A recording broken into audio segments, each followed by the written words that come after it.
We're now eating antibiotics for breakfast, lunch, and dinner. Everything you buy, every morsel of food, including so-called organic produce sold in the supermarkets, is laced with antibiotics. For those of us who are interested in our health and would like to keep ourselves and our families healthy, we cannot shop in supermarkets anymore. My name's Lillie. I'm a certified nutrition health coach, and growing up, I was very poor, low income. My dad abandoned my family when I was like 5 years old, never paid child support, and my mom was an alcoholic, and she had a hard time keeping a job. As a result, this led to my family growing up on a lot of government assistance and food stamps. We bought a lot of our groceries at the 99-cent store, and I'll never forget, I was like 10 years old, one day shopping with my mom, and I saw for the first time the word organic. There were regular apples and organic apples, and they didn't look that different. Like, these apples looked very similar. And so I asked my mom, what's organic? And she said, it's for bougie people. And so I didn't ask any more questions. I assumed this was similar to like Starbucks coffee being very trendy, being a popular name brand, but then there's other kinds of coffee. Or there's Lululemon leggings, there's other kinds of leggings. So I thought organic was just more for status. It wasn't until a decade later where I started dating my now husband. I was 22, we were shopping at the grocery store. I put regular bananas into the cart. He put organic bananas in the shopping cart. And I said, hey, you know those cost 15 more cents, right? Like, I'm trying to save my 15 cents over here. Ha, you're buying organic. You're so bougie. And he's like, what are you talking about? And that's where he then explained to me the difference between organic and non-organic food, and the way that he explained it with something like this. It all seems to begin with a chemical company by the name IG Farben, the later parent company of Bayer. Farben provided the chemicals used in Nazi nerve agents and gas chambers. Years later, a second chemical company, Monsanto, joined the war industry with the production of Agent Orange, a toxin used during the Vietnam War. When the wars ended, these companies needed a market for their chemicals. So they pivoted to killing bugs and pests on American farmlands. Monsanto began marketing glyphosate with the catchy name Roundup. They claimed that these chemicals were harmless and that they safeguarded our crops from pests. So farmers started spraying these supposedly safe chemicals on our farmland. They solved the bug problem, but they also killed the crops. Monsanto offered a solution with the creation of genetically modified, otherwise known as GMO crops, that resisted the glyphosate in the Roundup that they were spraying. These Roundup-ready crops allow farmers to spray entire fields with glyphosate to kill off pests without harming the plants. But our food is left covered in toxic chemical residue that doesn't wash, dry, or cook off. Americans are being forced to pay more for food that isn't poisoned. Not only is glyphosate used to kill pests, it's also used during the final stages of harvest, sprayed on wheat to dry it out. Grains that are put into breads and cereals that line grocery store shelves are filled with these toxins. You can assume that if a food is not organic, it's likely contaminated with glyphosate. In fact, the EWG Environmental Working Group did a study that showed that 80 to 90% of popular wheat-based products found in grocery store shelves are contaminated with glyphosate. Popular foods like Goldfish crackers, Cheerios, and Nature Valley bars were found to have very concerning levels of glyphosate. If pesticides kill pests, what do you think they do to the bacteria that line our GI tract, the microbiome, which is important for gut health? Those bacteria are important for immunity and digestion. Some of those bacteria produce serotonin.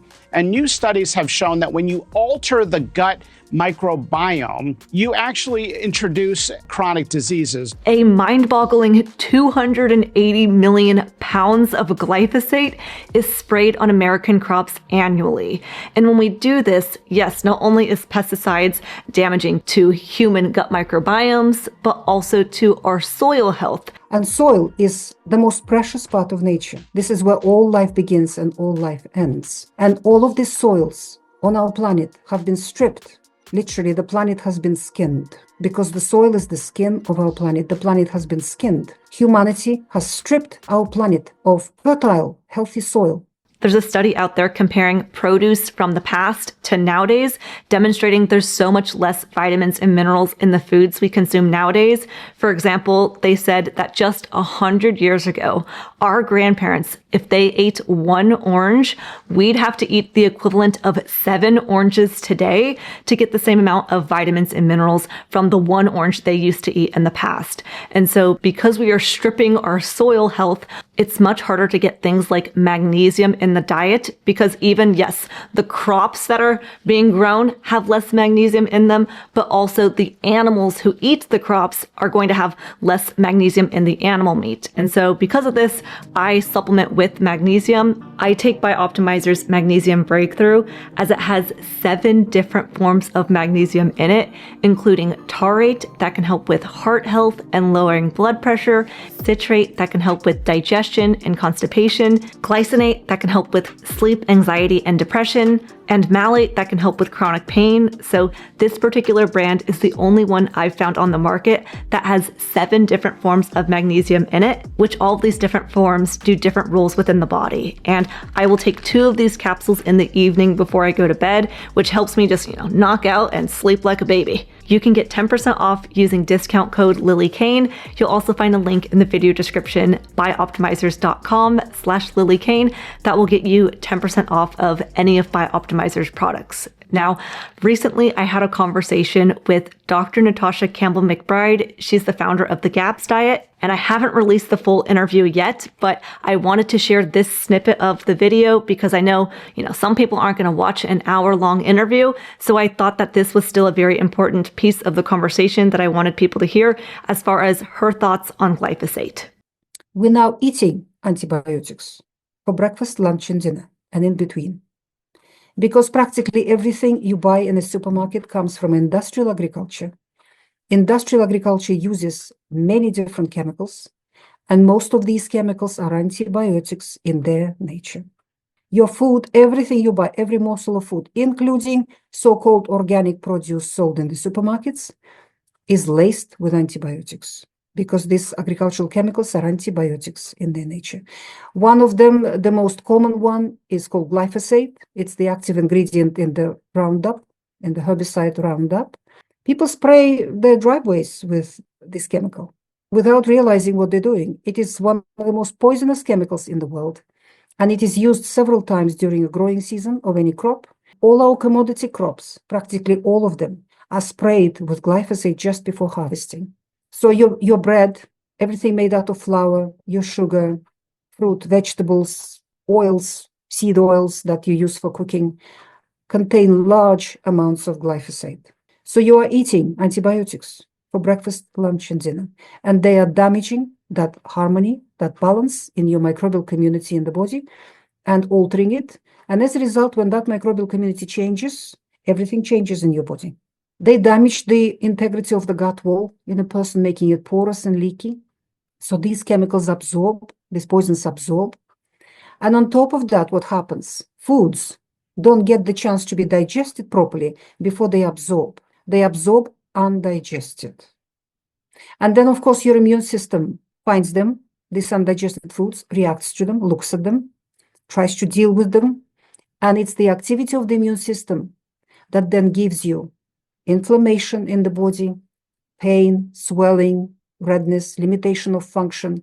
And wherever these undigested foods, once they've absorbed into your blood and into your lymph, and your blood and lymph carry them all over your body, wherever they get to, they will cause disease. They settle in different organs and they cause disease. One thing you mentioned is that organic food has these poisons on them. I think a lot of people are probably going to be confused by that. Even I was taken back by what, I can't even buy organic food anymore. What do you mean by this? Absolutely. So the organic produce, the big agriculture decades ago saw that people want clean food. They don't want foods laced with chemicals, with agricultural chemicals. So the organic movement was growing, and the big agriculture wanted a piece of that pie. And because they control our Western governments and they control the agricultural policies of our Western governments, they've introduced a lot of legislations which now label things that should never be labeled organic. So organic standards have been degraded and corrupted. We cannot trust the organic label in supermarkets any longer. You're just paying more for the same produce. There's a lot of cheating in that area. There are now organic pesticides, there's hydroponics, and there are other practices which have no place in proper organic agriculture. So that is the first thing. And that brings us to the point that for those of us who are interested in our health and would like to keep ourselves and our families healthy, we cannot shop in supermarkets anymore because everything in a supermarket comes from industrial agriculture. We have to abandon supermarkets. We have to find real, true organic farmers. And the good place to start is the farmers markets in the cities. If you live in the city, farmers market are a good place. Online, you can find these farms. Then you want to visit the farm. Once you found these organic farms, you want to visit them. You want to see how the gardening is done, how the animals are kept, how the chickens are kept, what are they fed. You want to talk to the farmer. You want to look him in the eye. Because we human beings have an inner sense. Can I trust this person or not? You will feel it. You have to talk to this person. And when you visit the farm, look, are there any chemicals lying about? Big bags of chemicals. Are the refrigerators full of steroids and antibiotics for the animals? Or is everything clean? And are the animals on pasture? Are the chickens free-ranging, truly free-ranging on the pasture? How the vegetables are grown? How is everything grown? You may have to find a few farms. So you buy perhaps your milk in one farm and your eggs in another farm. And whenever you find really, truly pastured and clean meat, buy it in bulk. All it takes is just getting a couple of chest freezers. You can get them secondhand in the city and buy a whole lamb and buy half a pig, buy a quarter of a cow, buy half, a few ducks, maybe 10 chickens or 10 ducks. So in bulk, put them in the freezer. So every morning when you wake up, you don't have to think, what am I eating for dinner tonight? You go to your freezer and you get a piece of something that looks at you and put it to defrost or put it to cook in a slow cooker and you have your dinner. You have prepared something. So that is the only way to be healthy and to be well nowadays.